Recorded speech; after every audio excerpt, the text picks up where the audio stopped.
মিয়াবোৰক অসমৰ পৰা খেদক মিয়া মিয়ানীবোৰে জুবিনক চিনিয়ে নাপায় বোলে মই মিয়া মিয়ানীৰ বিষয়ে যিমান জানো এইখন অসমত কোনেও কিমান নাজানে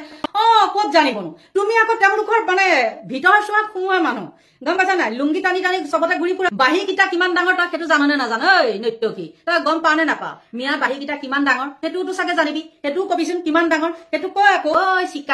চিকাও যেনি যায় সেইফালেদি গা মানুহে গোন্ধ পাই নাকত সোপা দিবলগীয়া হয় তই আকৌ সেইবিলাক মিয়া মিয়া মাৰিবলৈ কথা ক'বলৈ আহিছ তোক মানে কি কম আৰু ঐ তই যে জুবিন যে কৈ আছ জুবিনৰ সমাধি ক্ষেত্ৰত মিয়া সোপা আহি উচ্ছেদৰ প্ৰতিশোধ লৈছে বুলি কৈছ কংগ্ৰেছক জিকাবলৈ লৈছে বুলি যে তই মুখ্যমন্ত্ৰীৰ মানে ওচৰ চাপিবলৈ বিচাৰিছ ৰিণিকী মামী আছে নহয় তোক ওচৰ চাপিবলৈ নিদিয়ে তোক এনে লালু পাঞ্জু সেই ৰাস্তাই ঘাটে থু অকণ পেলাবলৈ এটা যেনেকৈ ডাষ্টবিন লাগে তোকো তেনেকৈ ডাষ্টবিন হিচাপেহে ৰিণিকী মামীয়ে কিন্তু হেৰি কৰিব আৰু কি কৈছে ইহঁত বহুত বদমাছ ইহঁতৰ নিচিনা স্বাৰ্থপৰ জাতি পৃথিৱীত দ্বিতীয়টোৱে নাই তই যদি ইমান জানই সিহঁতৰ পিছে পিছে তই কিয় লুঙি মানে তলক গোন্ধ লৈ ফুৰিছে তই দেখোন বাহিৰ গোন্ধ লৈ ফুৰিছিলি আৰু কৈছে জুবিনৰ হৈ মাত মাতিলে সিহঁতে আমাৰ লগত সমানে বহিব পাৰিব কেনেকুৱা অসভ্য মাইকীছা